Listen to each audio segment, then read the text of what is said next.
Well, the AP poll ranked them as one of the most underrated teams of all time. Mississippi State fans have been saying it for years, but now there's proof. Let's talk about it. You are Locked On Mississippi State, your daily podcast on the Mississippi State Bulldogs, part of the Locked On Podcast Network, your team every day. Well, thanks for making Locked On Mississippi State your first listen every single day, part of Locked On Podcast Network, your team every day. Today's episode is brought to you by FanDuel. Football season is around the corner. Visit the FanDuel app today and start planning your futures bet now. Go to FanDuel.com. My name is Jaron Spor. I'm a national college football writer of Athlon Sports. That's Landon McBride. We've got some more football to talk about today. Kamario Taylor got a big endorsement, this time not from a Barstool employee, if you heard us, our everydayers heard us. This time it's from one of his own teammates. Could he eventually win a Heisman Trophy? We'll talk about that a little later. Also, Jon Gruden has also been in the news. He's announced that he wants to be a coach in college football and would die to coach in the SEC. Would he be a fit at Mississippi State? We'll talk about that. But first, we got to get into the first topic, which is Mississippi State. Every year, obviously, the AP poll comes out in the preseason poll. And after it's released, people kind of go and do some digging on all the teams. What team historically outperforms where they're ranked? What teams underperform where they ranked? And so you get the teams that are historically overrated, and you get the teams that historically are underrated. Well, Mississippi State, thankfully, made the better one of the two. Mm-hmm. They made the underrated teams list. Now, this is since 2014. Just mind you that. They came in at number 8, the 8th most underrated team since 2014. Teams above them, BYU, Northwestern, Boise State, TCU, Iowa, Indiana, Cincinnati, and then Mississippi State. So what's your thoughts? It seems right. It's when you start looking at the most underrated teams, everything seems both shocking and obvious. You know, like it's one of those things because it's like, yeah, we knew that. But then when you actually see it laid out, it's like, oh, wow, it's not just what we thought. Right. I mean, most of the ones above him, I mean, Indiana ending up above him is a little bit shocking to me. I feel like last year did a lot of heavy lifting for them getting that ranking. And seeing Northwestern on there is kind of crazy because you never think about them being. Yeah, but Pat Fitzgerald, he had that thing rolling before he got let go. Yeah, but I mean, it's pretty much a list of the teams you kind of expect to see there. Those ones every year that either start lower in the polls or don't or aren't in the polls, and by the end of the year, they're top 15 or sitting there in the polls. Yeah, and 2014 was obviously the year that Mississippi State was number 1 in the country at one point and number 1 in the college football playoff, first poll that ever came out. So that helps too because they were not ranked in the preseason. In fact, since 2014, like I said, that's the timeline for this. They've only been ranked in the preseason poll once, and that was in 2018 when they were ranked number 18. They finished number 18, so they still finished ranked, but they have finished ranked 1, 2, 3, 4 times during that time span. And one of the years that they didn't finish ranked, they went, let's see, 9-4 was that I saw? So, 9-4, 2015 actually, the year after the 2014 season. They're not ranked in the preseason poll. They go 9-4 that year. They still don't finish ranked, which is pretty crazy to think about. But nonetheless, that is, pretty impressive for you you only to be ranked once in a preseason poll but finish it ranked 4 different times. And like I said, the one time you were ranked, you finished ranked. And funny enough, you were ranked 18 and you finished 18. So you kind of stayed level-headed. And that is big because a lot of teams are going to get docked for getting ranked because of their brand. We saw Texas that way. Some people think Oklahoma this year. We've seen USC that way over the years, where they get ranked for their brand, but they're really not that good of a team. And then at the end of the year, they're out of the playoff. Saw it last year with Florida State. They were ranked number 10. Now, no one thought they'd go 2-10. I mean, a lot of people still thought they'd be in the ACC championship game. I thought they would be too. I thought they had built something really special there. Obviously, they go 2-10, one of the worst seasons in Seminole history.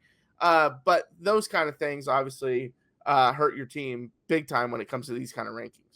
Yeah, it does. And that starting 18th and finishing 18th, I mean, that might be the one time the AP poll is ever properly rated. Right. team like in the history of its existence. Right. Yeah, going over to the overrated side, it's exactly who you expect it to It's the be. big names. And Mostly. the only one that really is surprising me is Kansas State being on there. That is really Yeah, the Wisconsin a little bit, because I feel like Wisconsin's always just a good team, and they kind of always finish as a good team. I don't ever I've never gone into a year thinking, oh, Wisconsin's gonna be really good, and then at the end of the year be like, well, they kind of suck this year. Like, I feel like Wisconsin and Kansas State are very similar in that respect, where like since 2014 they've been ranked every year in the preseason poll but twice. And, well, I guess that actually would be somewhat accurate because they've only finished ranked 4 times. Yeah. So, that would actually be pretty accurate. Now, but the thing is, a lot of times they're not ranked high, high. like, right at the end, like 19, 18, 19, like, they're, 20 even, like, they're right at the end, and then they, now they finished ranked in the AP poll a couple times that they didn't finish ranked in the CFP poll, and so there's that as well, but yeah, Wisconsin was a little bit of a surprise, but it's a lot of the ones you think: USC, Auburn, A&M, LSU, Wisconsin, Florida State, Oregon, Oklahoma, Miami, Michigan. A lot of teams that get ranked for their brand. Yeah, it's a lot of those teams. A&M being 3, I'm actually surprised they're not higher, if I'm being honest. But yeah, it's great to see Mississippi State ranked high in something that is actually like a good thing for once, because this offseason, every poll, everything we've come out with has just been, oh, look, we're down toward the bottom again. But this, right? You're high, you're up high on the list, and it's the most underrated team, so that's good. I mean, I don't think this year is going to change that. I don't think we're going to sneak into some polls really, unless we really surprise some people. So they do this again next year. Might be a little bit lower, just because probably not going to climb any. But no, this is I think this is good, and things like this are always fun to read, just because as college football fans, you see these things every year. You always think this, oh, that team's always overrated, that team's always underrated, and now it's kind of in print.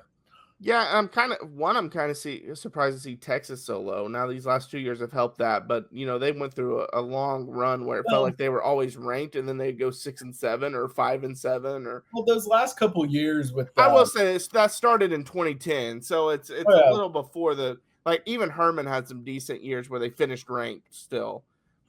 So I guess I could see that from 2014. But as far as Mississippi State goes, my question is it only teams that are ranked and then finish unranked, or start unranked and finish ranked? Like how would you grade Mississippi State this year, for example, when it comes to the underrated? They're not ranked right now, obviously. They're probably not going to be ranked unless something surprising happens and they have this great year at the end of the year.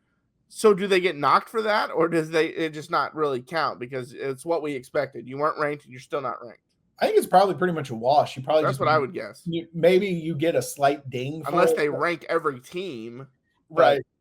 Maybe AP doesn't do that, so maybe you just get that like little ding, like kind of a note to where like if you end up like tied with someone, you get bumped down because you just weren't ranked. But yeah, I would say it probably doesn't affect them. You might just get jumped by other people having better seasons than expected. Yeah, and I do think I would never have guessed, like, BYU is a good program, don't get me wrong. I would have never guessed that they would be the most underrated. Especially when you look at it. I'm looking at it right now. They've only been ranked in the preseason poll 1 time and since 2014. They finished ranked 3 times. And they did not finish ranked that year that they were started in the AP poll. Now, they were ranked 25 to start that season. They went 8-5, but they didn't make the ranking, the final ranking. So they've only been ranked 3 times at the end and they haven't started ranked but once. So it's not like this big turnaround. One of those was last year. Obviously, they go 11-2, surprised a lot of people. And then in 2020 they went 11-1. In 2021 they went 10-3. How do you go 11-1 and you're not ranked the next year coming into it? Because that's the year they went 10-3 and finished number 13. Well, I mean, 2020, you're coming off the COVID year, and then you lose. You lost your quarterback, so that's Zach Wilson. Yeah, that's how. Yeah, that was when Jaron Hall was incredible, obviously, that year for them. And, I think he ended up, he started back-to-back years and even got drafted, if I remember correctly. So he ended up being really good for them. And I think that 2022 year, his last year, was the year that they started ranked and didn't finish ranked. Yeah. So, but BYU is one of those programs that, Mhm. just solid program every year, you feel like. Yeah, they definitely are. Yeah. All right. Coming up next, we got to talk about Kamario Taylor. He got another big endorsement, this time from a teammate. We'll talk about that coming up next. Well, August 26th is officially FanDuel Futures Day, a brand new holiday for football fans who live for bold predictions and preseason hunches. For just 24 hours, FanDuel is giving you deals on NFL season predictions. So whether you're calling your MVP, eyeing a long shot division winner, or ready to crown your Super Bowl champ before week 1 even kicks off, this is your moment. So take a flyer on the MVP race. I'm going to go out there. I'm going to go with Joe Burrow. And the one thing that I'm kind of hesitant about is because I don't know how great the Cincinnati Bengals will be this year. Feels like they always struggle early in the year. The defense really struggles. But I think Joe Burrow is going to finally get his MVP and have a really strong season. The easy ones are Allen and Jackson. And then obviously Mahomes is one I actually considered to kind of have a bounce back year. But those are always the easy ones. Crown your champion in August.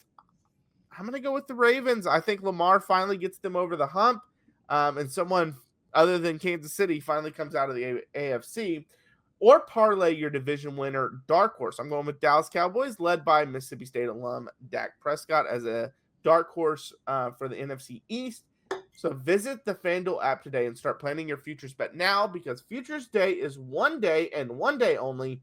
FanDuel, play your game.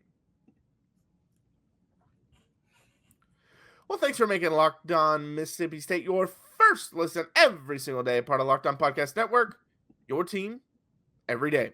All right, so we've talked about Kamario Taylor a lot. He's been obviously a favorite of ours. Landon was the first to bring him up, and we've just been glowing about him and his potential. He got some more endorsement, this time from wide receiver Ricky Johnson, who's obviously a redshirt wide receiver who, by the way, just talking about him, all reports are saying he's really coming along and being a player that he's been playing some slot, some outside. He could be a guy that ends up cracking into the rotation and playing a big role for him. But anyways, he was asked about Kamario Taylor. He said he should win the Heisman in the next few years. That is massive praise for a freshman quarterback. That's crazy. And I thought I was driving the hype train too fast going into this season. But between that and everything else we've heard, I was pumping the brakes. I mean, the throws we've seen have been insane. We know about the athleticism. Yeah. But to hear that from a guy who's, on the field with them, getting those, getting the catch, he's on the receiving end of a lot of those throws in practice.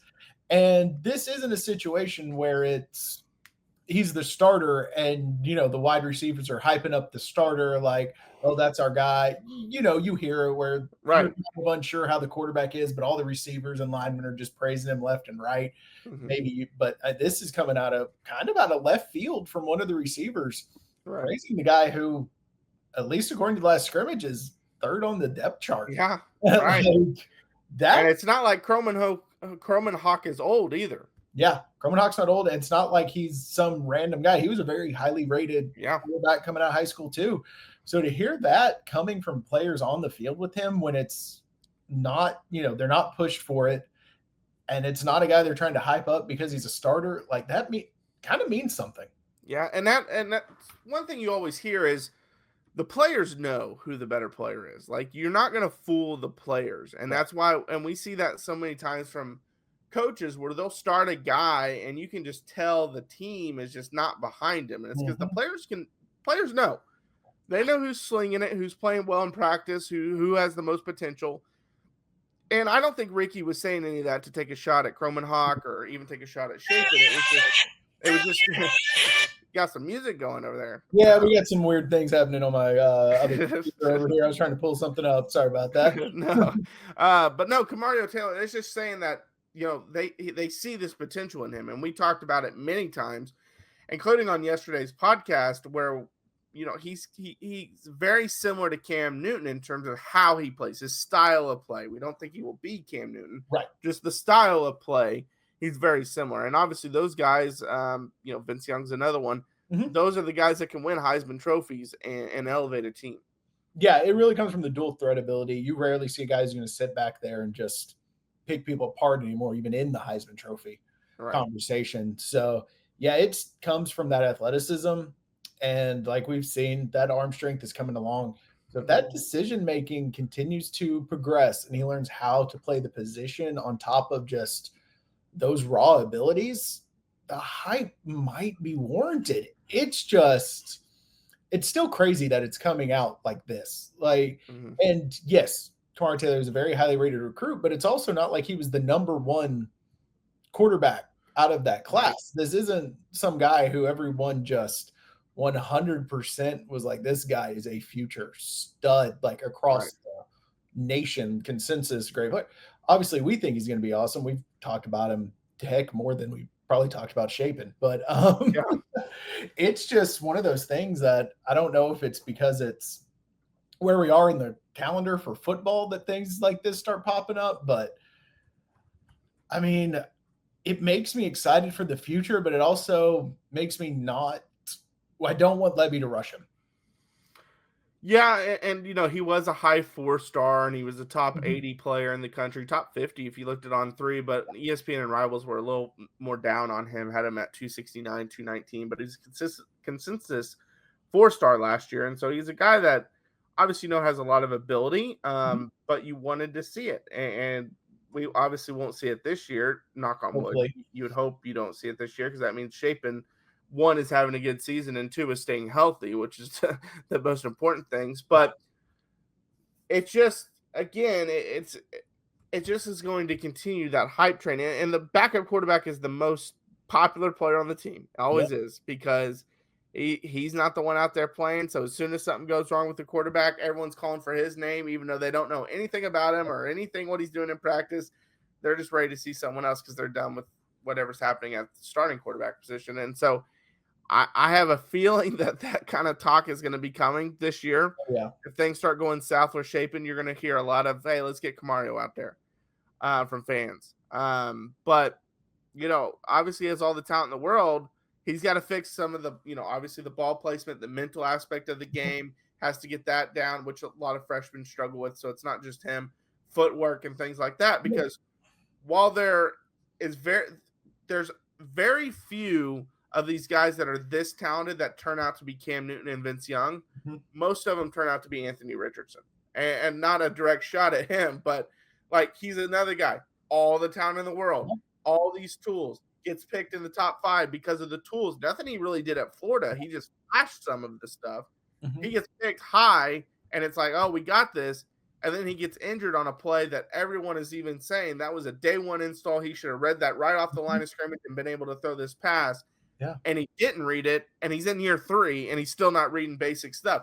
That's the stuff that Kamario will have to overcome. And again, it's not just Kamario. It's every young player, especially young quarterback. They all have to overcome the mental aspect of the game. Yeah, they have to get that, and just the speed is different in college. So getting used to that and learning the offense, I mean, that'll help him a lot, having some time in practice. Like, give him a full year, really, where he's in practice. Don't burn the red shirt, but give him some time in some games. Let him get out there, see the actual speed, and don't just run, some run plays, some option plays. Have him drop back and actually read a few progressions just to give him the feel for it. So next year, when it is his time, he goes into that offseason knowing exactly what he needs to do, and you come into next fall with the hype train ready to run off the tracks with him, and he should have all the confidence in the world, especially this is what his teammates are already thinking about him. Yeah, for sure. All right, coming up next, could Jon Gruden be the next coach at Mississippi State? We'll talk about it. Summer winds down. There's something nice about getting back into a routine you love, and Wayfair makes it easy to set yourself up for the season ahead. From bedding and linens to storage solutions for every room, Wayfair is your one-stop shop to refresh your home. And recently, I got a grill. I love being outside and grilling, especially during the fall, during football season. When you have the grill outside, you need some chairs, some tables, place to be outside while you're doing it. And well, Wayfair helped me find all of the things I needed. It fits the style and the space we have going in our backyard. And of course, that delivery, fast and free, even for the big table that I got for me and my friends to sit out there while we grill during the fall, when in Texas, you can actually be outside. So, and now is the perfect time to get it ready. And, organizing, got to have a place to store all that stuff. Wayfair helps me with my storage solutions as well. So get organized, refreshed, and back to the routine for way less. Hey, head to wayfair.com right now to shop all things home. That's WAYFAIR.com. Wayfair, every style, every home. Well, thanks for making Locked On Mississippi State your first listen every single day, part of Locked On Podcast Network, your team every day. All right, so John Gruden was talking recently about how he is actually wants to get back into coaching and doesn't just want to get back into coaching. He said he would die to coach in the SEC. He says he wants to coach again. I'd die to coach in the SEC. I would love it. And then he said, I would, expletive, love it. And I believe this was when he was speaking to the University of Georgia football team when he said all this. So that's kind of sparked some rumors about where could he go. And some of the teams that were mentioned were Arkansas, Mississippi State, Auburn, and Kentucky. If their current coaches had to be replaced, maybe you bring in this fiery personality with a reputation, kind of turning things around and things like that. Is he a fit? Would you take the flyer on Gruden? So it's the weird question that, like, our generation, like the people who are no longer eligible for college football, would be excited to play for John Gruden in college. Would an 18-year-old now be excited to play for John Gruden? Like, does the name John Gruden mean anything? I think most people know him as, obviously, from his ESPN and the Gruden QB camp and things like that. Spider 2Y banana. Yeah, Spider 2Y banana. And then obviously the off the field stuff, they know him for that. Yeah. There's currently a lawsuit going on about. Yeah. This is what I'll say about John Gruden. And I'm actually a Gruden fan in terms of as a coach, because I love coaches, especially football coaches, that are really fiery, passionate. Like, I think those are the coaches that I would want to play for. Yeah. And so with that being said, I think he has a reputation that or this kind of aura about him that is more than what he actually is. And what I mean by that is he coached 15 years in the NFL. He had a 117 and 112 record, barely above 500. He had 4 seasons of 10 or more wins. For comparison, he had 5 seasons of below 500 wins and 3 seasons of right at 500 wins. Yeah. He gets a lot of credit for winning the Super Bowl in 2002 with Tampa, where they went 12-4. And I will say this about that team. That team was really good. A lot of people, including players on that team, will tell you that was not John Gruden's team. No. That was Tony Dungy's team. And he had the advantage in the Super Bowl because the team he built played a former is team. The one that he was playing. Right. So now, not to take anything away, because you still have to take that team to the next step, and Dungy hadn't got them there, and then he comes in and gets them over the top, and sometimes that happens. Right. We saw Mark Jackson built Golden State and had them on a trajectory to be a good team. Steve Kerr came in and took them to another level. That stuff happens, so I don't want to knock that. And then obviously his last, stint with the Raiders, they were terrible. They were terrible when he took them over. He went 4-12 his first year, did get them to 7-9, then 8-8. And then obviously got fired after week 5 that next year when they went 3-2. But I still think he gets this kind of bump from the Super Bowl, obviously. Yeah. But after that Super Bowl, he goes 7-9. He goes 5-11. Did have an 11-5 season, but then went 4-12, and then went 9-7, 9-7, and he was gone. So it's not like he continued that. And I will say, also Dungy built that team, and it took him a couple years to build it. By the time they won the Super Bowl, they were all older, and so it just, obviously falls apart after that. And he never had an elite quarterback. Brad Johnson was the quarterback there, got it done at least. Still didn't have an elite quarterback. Right. And so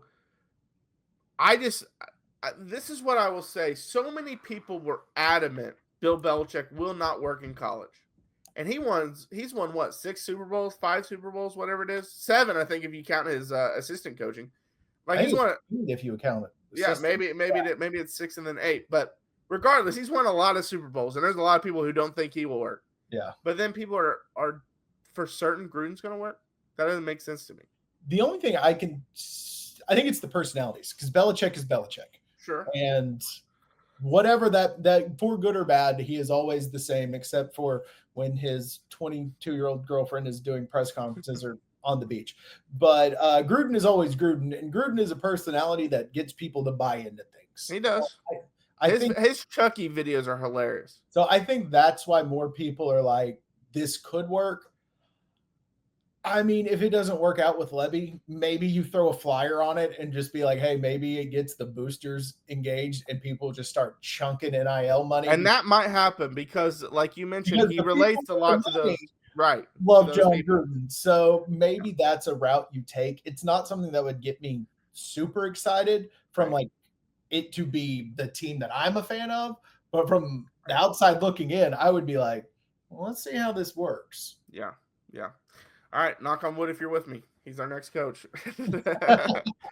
For those that didn't watch his Hard Knocks when he was with the Raiders, he always would say, knock on wood if you're with me. It's a great saying. He does have some great sayings. And so, but I will say it would be must watch if he got hired.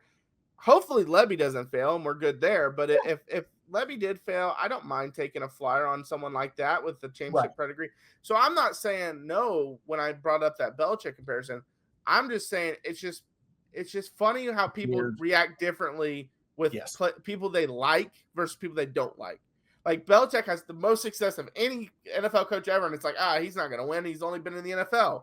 And then it's like, but Gruden will do great. And it's like, well, he's also only been in the NFL. That doesn't make sense, but it is what it is. The one thing that Belichick is going to do is, you're going to be prepared, one, and two, if he was confusing NFL quarterbacks, including Peyton Manning and guys like that, I'm sure he can confuse some college quarterbacks as well. 3 special teams are going to be great. Yeah, special teams will probably be great. He reminds me a lot of like a better version, though, of like Bill Snyder at Kansas State, where his teams like never beat themselves. And that was one thing that was big with New England. They just never beat themselves. And then obviously you have Brady, and that helps as well. Yeah, a little bit. Yeah, just a little bit. All right, well, thanks for making Locked On Mississippi State your first listen today. For your second listen, check out The Portal Show. Brian Smith has the latest rumors, portal entries, and signings. Be the most informed fan on the rapid changes to the college football landscape. Find The Portal on YouTube or wherever you listen to your podcast. I'm Jaron. Check out my work over on Athlon Sports. That's Landon. Follow us, Locked On Mississippi State. We're on YouTube, Instagram, TikTok, and Twitter. We post daily videos Monday through Friday, so check those out. Also, hit that like, subscribe, ring the bell on YouTube. Help us get to our goal of 1,000 subscribers by early in the college football season. We are at, last I checked, 743. So we moved up, 10 from yesterday. So let's keep going. Doing great. Thank you guys so much for your support. Can't wait for football season to start and we can get you more content. But until next time, Hail State. Hail State.